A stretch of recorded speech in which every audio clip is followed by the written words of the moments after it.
But to kick things off, we're going to go with our quote unquote classic review. Classic. Yes, Midnight Run. Yeah, this is one I hadn't ever really heard of before that I kept having recommended to me by Netflix. And on paper, it seems like it should be right up our alley because it's 80s, cheesy action, big name star, a star that I really only recognized when I realized that he was the dad from Beethoven in the form of Charles Grodin. Yeah. Starring opposite of Robert De Niro, who he's been in a couple of movies. Yeah, he's been in a few things. Yeah. It pops up here and there, you know. Yeah. I don't know. But no. Yeah. And honestly, I haven't had a lot of direct exposure to De Niro. I kind of know him as a force in pop culture more than an actor. So I said, well, sure, why not? Let's give this a go. Yeah. And I had seen like other YouTube channels talking about it, like specifically like people who, talk about obscure movies that a lot of people have never heard of, or, just, kind of flew under a lot of people's radar. And on some of those channels, they gave this movie, a somewhat positive review, not a glowing, oh, this is a great hidden gem or whatever, but they were just like, it's they thought it was entertaining enough. But I will say for me, not so much. Yeah, I tend to agree. I might have seen one of the scenes of this movie out of context because there's a bit where, and I'm going to just jump ahead and give no context for the scene, but the two of them are in a diner and the waitress is explaining what chorizo is to them. And that gave me such a strong sense of deja vu.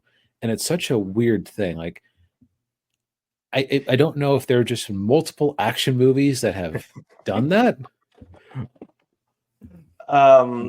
Yeah, Or I if don't. Yeah. I for some reason though I have in my memory the guy asking what chorizo was and then being told they weren't having chorizo was wearing a hat. So maybe it was a thing that was done a couple of times. I don't know. Yeah, maybe. I don't know. Yeah, or maybe like you could have could have been one of those things where you were watching TV and you were flipping through the channels and it was the days before like the guides on, the DVRs. So you had like no idea what it was. And you just kind of saw that. Maybe something from that. Yeah, I just don't know. Yeah. I will also say too, because that scene took place in Amarillo, Texas. I guess Amarillo, Texas does not look like that. Well, you mean to tell me that they just found somewhere in Arizona or the deserts of California to film that and pretended it was Texas? Yes. For name Daniel, besmirching these fine people. I know. Yeah. Well, I guess we should get into the plot of the movie. Yeah. So Robert De Niro is here slumming it as Jack Walsh, who is a bounty hunter and former police officer. And for the quality of movie this is, it feels like he is miscast. Did you agree with that? Like, yeah, I thought so too. Yeah, I mean, I know they were. I think they were probably trying to go for like a, like tough guy fish out of water sort of feel with it, but I just, I this was, of course, you have to keep in mind this was before what was it, Meet the Parents, I think, was like the first real big comedy that De Niro was in, where people were like, oh, he actually has some comedic chops, like, and that really didn't come through in this movie, I don't think. No, and the reason he had good comedic chops in the other one was because he was just weird in that one, and also because he was playing off of Ben Stiller, who does have comedic chops. Yeah. But so he's a bounty hunter, and there's this oddly, what I'll call needlessly elaborate plot line about a mob accountant who donated a bunch of a mobster's money and is now on the run. And uh, Jack has until Friday at midnight to deliver him to the bail bondsman. Yeah, and the bail bondsman's played by Joe Pantoliano, who most people will remember as Cypher from The Matrix. Oh, okay. Yeah. But yeah, so he's got like 4 or 5 days to find this accountant. Well, I guess we should say the accountant's Charles Grodin. Yep. And he finds out that he's in New York, and so he tries to. So he and they're in LA. And they're in LA. Yeah, they're in LA. So he's So De Niro's in LA, and then he goes to New York he gets Grodin, and he's got to take him back to LA. Well, the problem is Grodin. They go to the airport and they're on the airplane, and Grodin's sitting there acting like he's afraid of flying and he's afraid of heights. And I can't be on this plane. Yeah, I can't be on this plane. And he has a little anxiety attack or panic attack, and they have to get off the plane. So they end up taking a train, and the rest of the movie is just this wild hodgepodge of him trying to, he's so one of the things that De Niro does is he steals a badge from an FBI agent, because the FBI agent's also looking for Grodin because they want to bring down the mob guy. And so De Niro's got the FBI after him because he stole an FBI agent's badge and ID, and he put his picture over the ID and is pretending to be him. And on top of that, also the mob guys are after him. So they've got all of these people after him, and a rival bounty hunter who Robert De Niro knocked out in the first scene together. Right. Yes. And that the bounty hunter is played by John Ashton, who was in Beverly Hills Cop. And I should also note the director of Beverly Hills Cop is also the director of this movie. And so he's always trying to stay one step ahead of everybody because he wants to get Grodin to LA and he can collect his $100,000 bounty, and which he's going to use to open a coffee shop. Yes, yeah, and of course Grodin, who's an accountant's just like, oh, you want to do restaurants, those are really hard, And I think that part of the reason, part of the issue I think we both had with this was that Grodin is too much of a straight man for De Niro. This is straight man and straight man. Yeah, and it's weird because if you look at it objectively, on the one hand you have De Niro, who's playing very much a loose cannon. Like, he's willing to, he knocks people out all over the place. He has no compunctions about stealing an ID from a federal agent and impersonating him during an arrest. Has no problem with breaking into people's houses in the course of his bounty hunting work. But we later learn that he's a sad guy who lost his job on the Chicago police force because of the very mobster that Grodin has the materials to bring down. Yeah. And we have what seems like it should be a heartfelt scene with his family in Chicago when he shows up needing money to continue their journey west. It just doesn't elicit a reaction at all from you. No.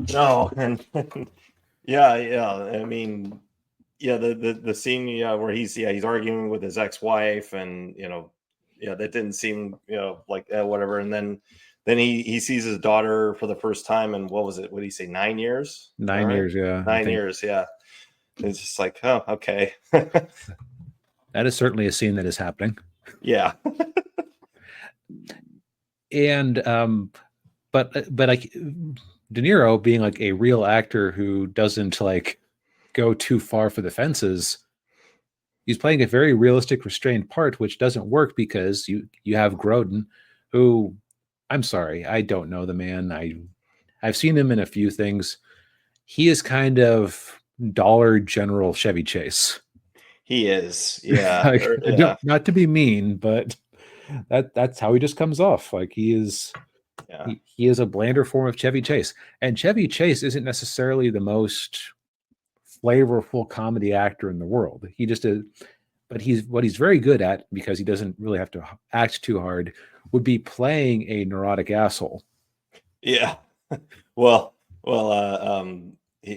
not a whole lot of acting is needed on it from him on that if he's Nope, playing somebody like that. not by all accounts that I've ever heard of him. Yeah, Where and like Grodin's character on paper is, he seems like, I think his character is kind of all over the place because they're trying to. I don't know if it's a failure in the script where they're trying to make him do whatever they need for the scene to proceed, or if they just didn't come across well in the performance. But I think that the movie wants us to be sympathetic with him, but he's also a Weasley little shit. Like, whatever. We're not monetized. He's a yeah, Weasley little shit because, yeah. like, the whole thing about I can't be on this plane. That was Yeah, an act. He later tries to escape on a biplane. yeah, yeah. When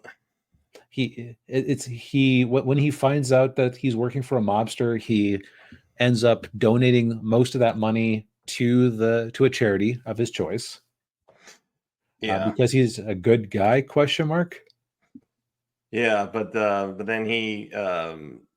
then they go into a like they need money and they go into this bar and pretending to be federal agents and investigating counterfeiting. We found a bunch of counterfeit 20s, and they do this whole con where they steal like $40. I think that's kind of the issue, is there's not really actually, the character I found the most sympathetic was the rival bounty hunter, and that was mostly just because he was such an underdog. Yeah. Not that he was a great character or anything, just I felt sorry for the man just for constantly getting outmaneuvered and betrayed. Yeah.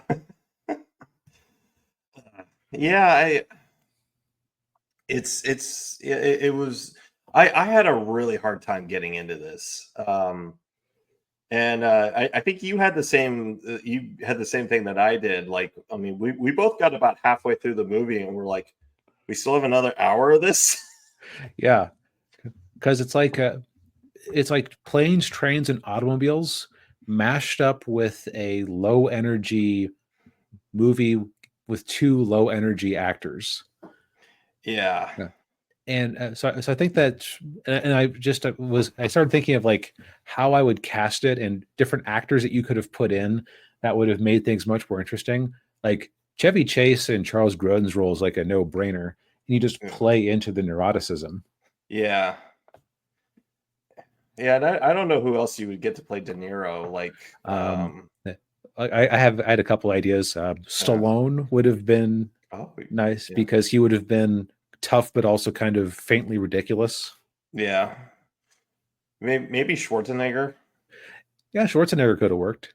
Yeah. This would have been about the right time of his career to do something kind of schlocky like this. Yeah, and I think he'd already done. I think he'd done Twins, so he could do comedy if he needed to. Yeah. Let's see here.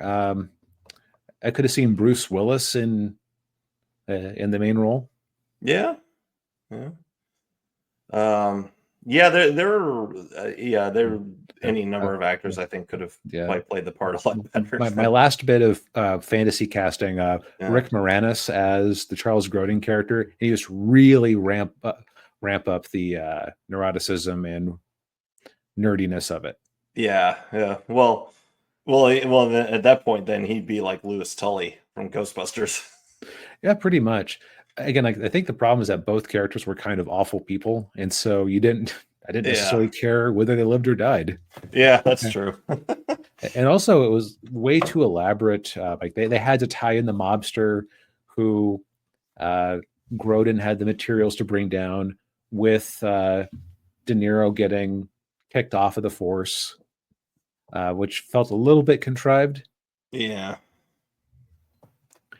And the only way that De Niro avoided seeing the inside of a penitentiary for the rest of his life was cooperating on this bust with the FBI. And it almost seems like that was added because like, oh crap, we wrote ourselves into a corner. How the hell is De Niro ever going to be able to open his coffee shop? Yeah. Yeah, because they said like, well, impersonating a federal agent that gives you 10 years. Like, yeah. ooh. I think that the better version of this would have been like, what if what if De Niro had been hired by the mobster and then he has a moral quandary, and you give him something like I think the thing is that like De Niro doesn't really have anything to go for. Like he has no direction in his life. He's just living paycheck to paycheck, and this coffee shop thing seems to come out of nowhere because there's no sign. Like maybe if there'd been a scene where he made an espresso for himself or something like that, like some indication he actually likes coffee. Yeah, or maybe like like where he's sitting in his car and he's looking over like literature about opening a coffee shop. Yeah, Right. just a little hint. Yeah. Right. Some indication that it's not just like a spontaneous decision. Yeah. Now, I looked into this movie a bit, just a little bit of Wikipedia research, and it didn't ever have a sequel, but there were a set of 3 TV movies that were released in 1994 that didn't bring back De Niro or Grodin, but apparently brought back some other minor characters. Ooh. I've never heard of these before or since. I'm going to assume that they were of about the same middling quality as the movie itself.